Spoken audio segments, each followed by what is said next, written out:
Hi everybody and welcome to the review of the budget and I suppose the morning after the budget. Yesterday was a very interesting day after Pascal Donoghue stood up at 1 p.m. and gave his speech or his budget talk. I suppose few surprises, disappointing surprises I suppose. I thought there was going to be more than on tax. I didn't think social welfare was going to get so much widespread for the €5 increase as well. So a couple of surprises, we'll go through them on now in a second. What I want to say before I get into this is that I'm going to focus mainly on what I think matters to your back pocket. There was a lot of stuff like infrastructure costs. So there's going to be more money pumped into roads, especially over towards the west of Ireland. There's going to be money pumped into agriculture, there's going to be money pumped into schools, money pumped into the Gardaí, 800 extra Gardaí as well. So there's a lot going on with the money, but ultimately everyone I think looks at the budget and see what does it mean to my back pocket. Unfortunately, when it comes to this, I'm going to jump straight into the income tax. It doesn't really mean a lot. What we've done is we've increased the standard rate of income tax. So it was 34,550 is where you stop paying 20% and you went into a higher rate of income tax of 40%.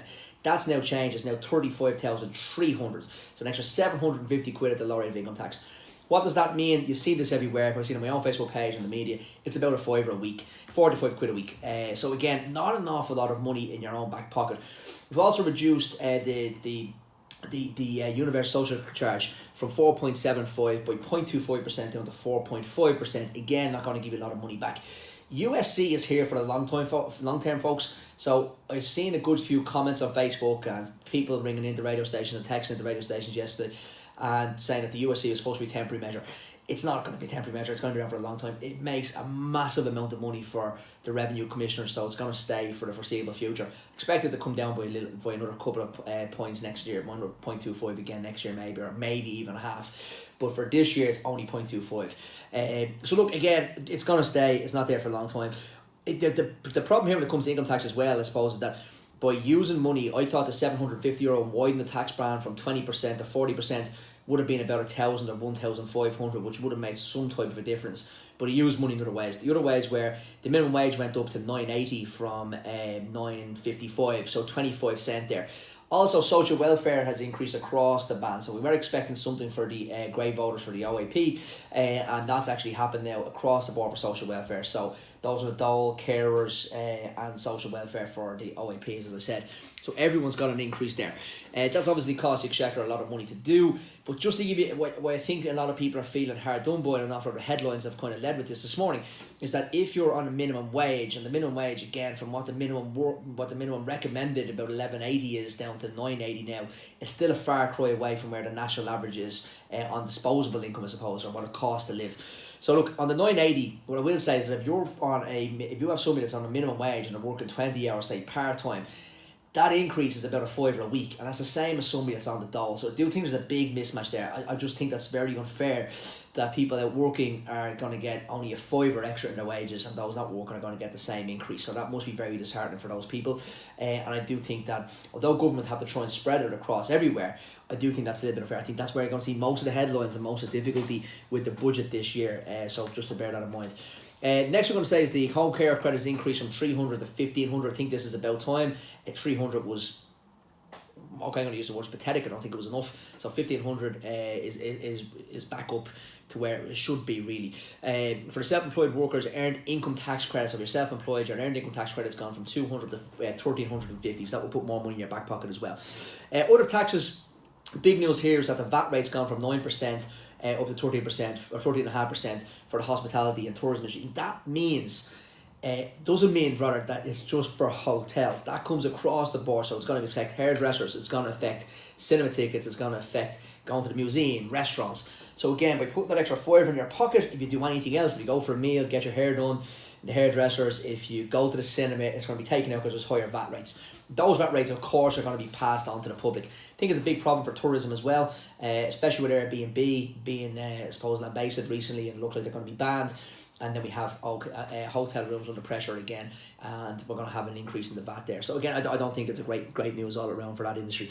Usual stuff, excise on cigarettes have increased by 50%, which is 50 cents, and also you've seen that the alcohol as well will go up. Now, what happens in this is that what I want to say is that from the case of increase in those type of thresholds, they're normal every year. Those type of income and excise is normal every year.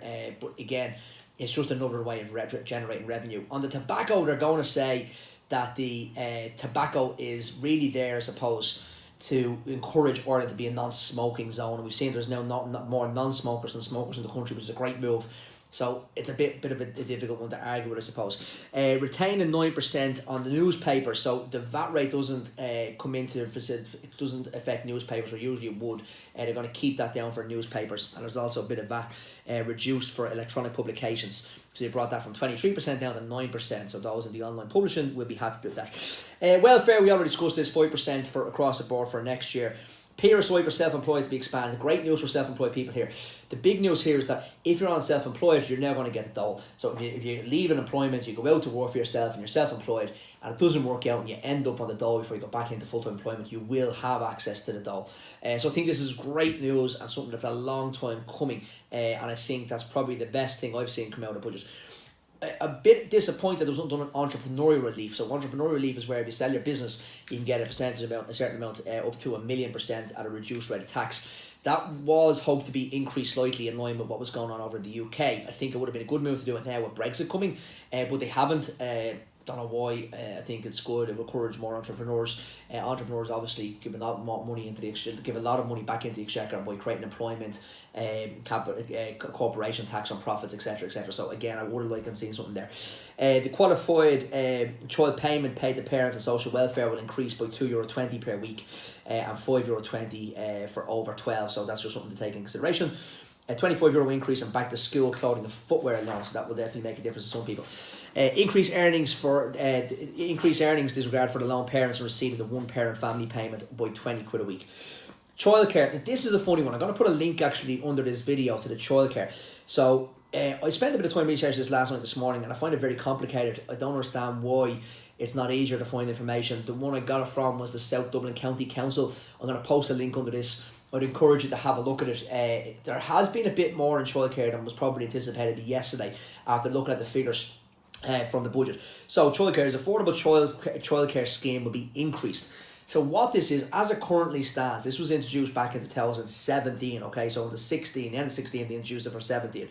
What happens here is that previously, if you earned if you got into a lower income of 22,700 and you get out of an income of 47, it tapered from the higher rates, so from 22,000 right the way down to 47. You got a supplement for child's care every week. Okay, bit complicated to try and explain this video. The link will explain more underneath the video.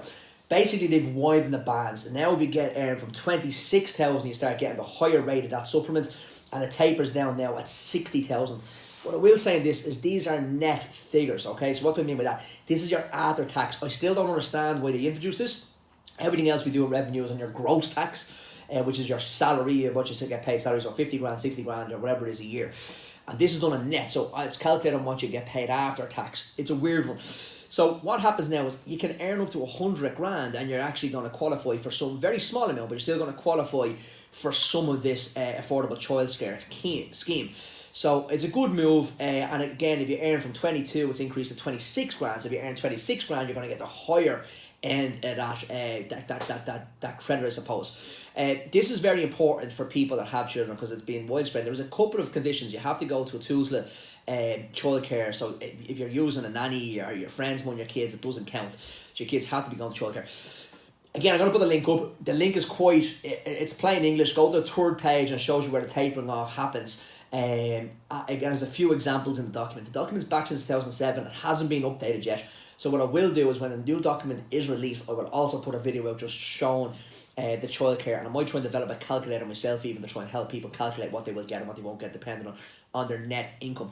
Education, we discussed this already. There's going to be an extra 1,300 additional posts in schools over 2019, which I suppose is good. There's an extra support there for special needs children as well, which is good, that are in the education system.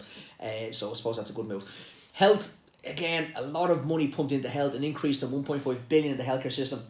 The problem I have with this one is that the healthcare system has been, that the money for the healthcare system has been fudged up from the point of view that we had a bigger corporation tax take down the government expected, about $1 billion.